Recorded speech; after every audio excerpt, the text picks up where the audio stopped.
คนมาจับเขียดน้ำกันนะครับทุกคนเห็นบ่อ๋อเห็นไหมเป็นคู่เลยทุกคน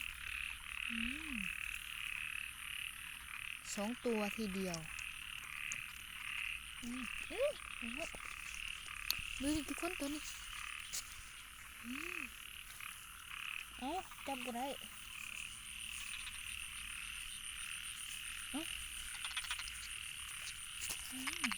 นี่คือคลองครับบ้านเฮาบ้านเราเรียกคลองค่ะเก็บตะคำไงเก็บตะคำมันลงไปจ่อยๆตัวพวกใหญ่ครับทุกคนมันอยู่มื้อนี้แกงกินแซ่บๆใส่ใบอันทำอ่อนทุกคน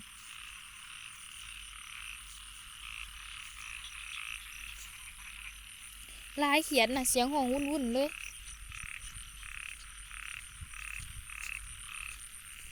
ตามหาของอยู่ไกลเกิน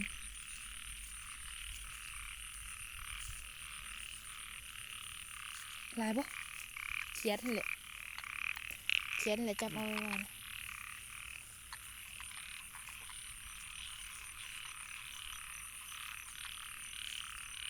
มาไต่เขียดน้ำกันเด้อทุกคนห้องวุ่นๆนำตัวมันห้องไปทะเบิงเด้อสิเห็นบ่หรือบ่เห็นเดี๋ยวนำไปนะครับทุกคน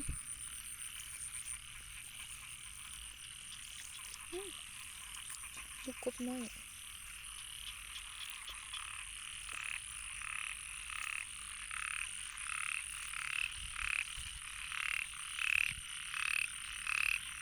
ห้องนี่ใช่ทุกคนดูด้วยกันค่ะเจอแล้วเขาแล้วตัวหนึ่งค่ะตัว2ตามมาร้องมาทางนี้ค่ะเฮ้ยนี่ทุกคนบุกเบกอยู่นี่แหละตัว3นำไป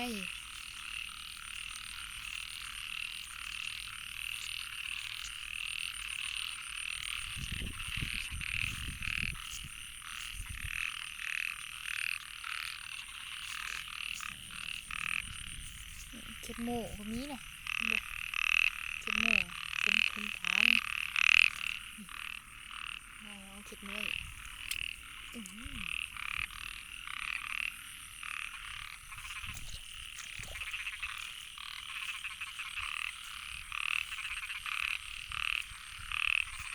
หลายทุกคนเขียดหน่อยยามนี่วุ่นเลยแหละเขียดหน่อยไม่ใครเต็มมือละ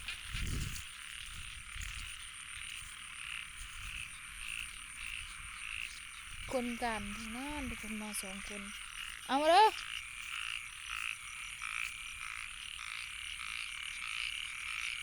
กันทั้งที่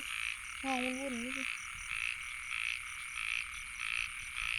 กบมิจิลีหรือกบบ่ฮะ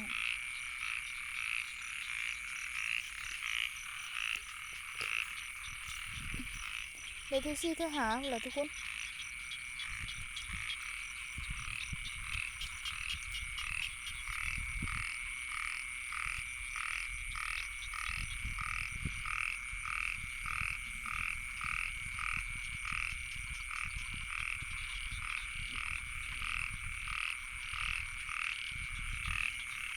มันเนี่ย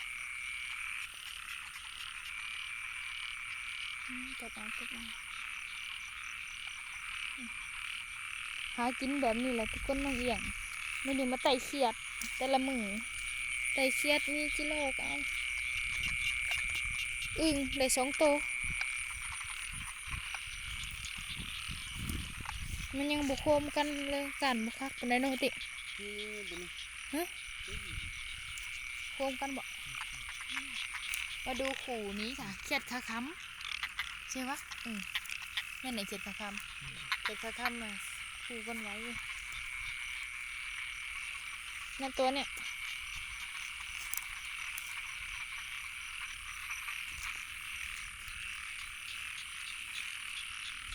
กิโลมันกำลังควัดหูในหู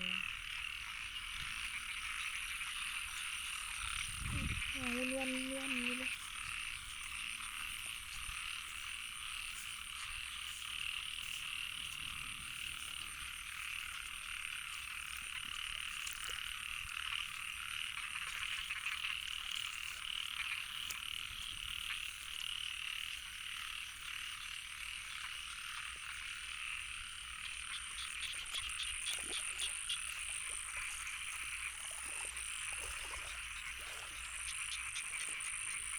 ห้องอยู่ทางในสวน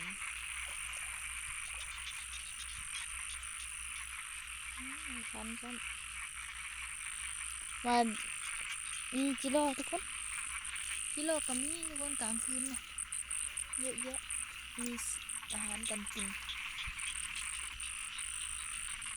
ตัวนี้เด็กไม่ได้กินขวดจิโร่ค่ะทุกคนอันหาขวดตามมันตามข้างหน้านี่แหละทุกคนหาจกเอาตามหูตามอย่างมัน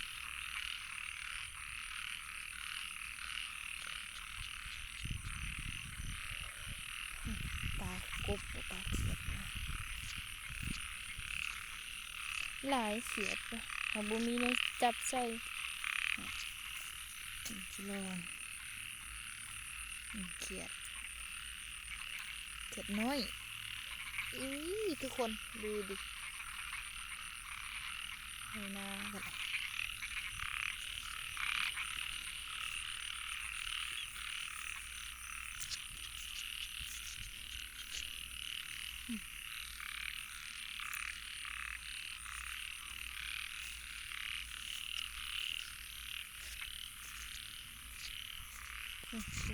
ตามใช่ไหมลืมตา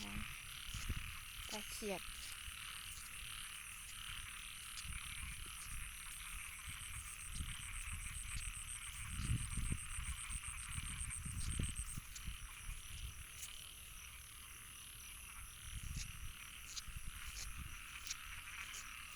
ตรงนี้มันไปห้องอยู่น้ำ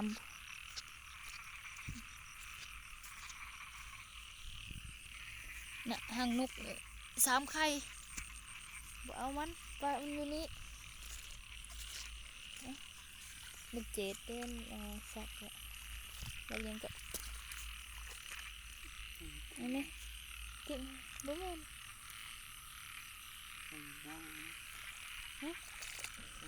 ให้เก็บเท่านั้นปะหลายเนาะห้องวุ่นๆอยู่นาทำมอนก็หลายนาทำมอนเนาะหลายพอได้หลายเลยหาอะไรก็ไม่พอกินไม่พอขายทุกคนเอ้ยหาไปขายก็ไม่ได้ค่ะมันไม่มีพอขายมีแต่พอกิน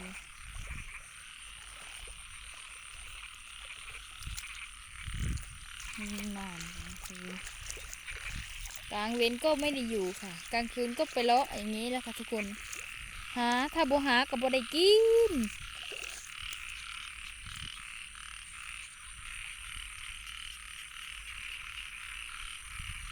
เอาทุกคนไปก่อนเด้อเอาพวกหอมปากหอมคอเนาะ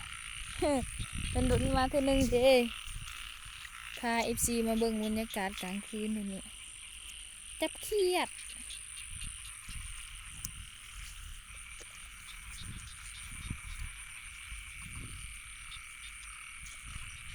หลายยี่เขียดห้องวุ่นๆทุกคน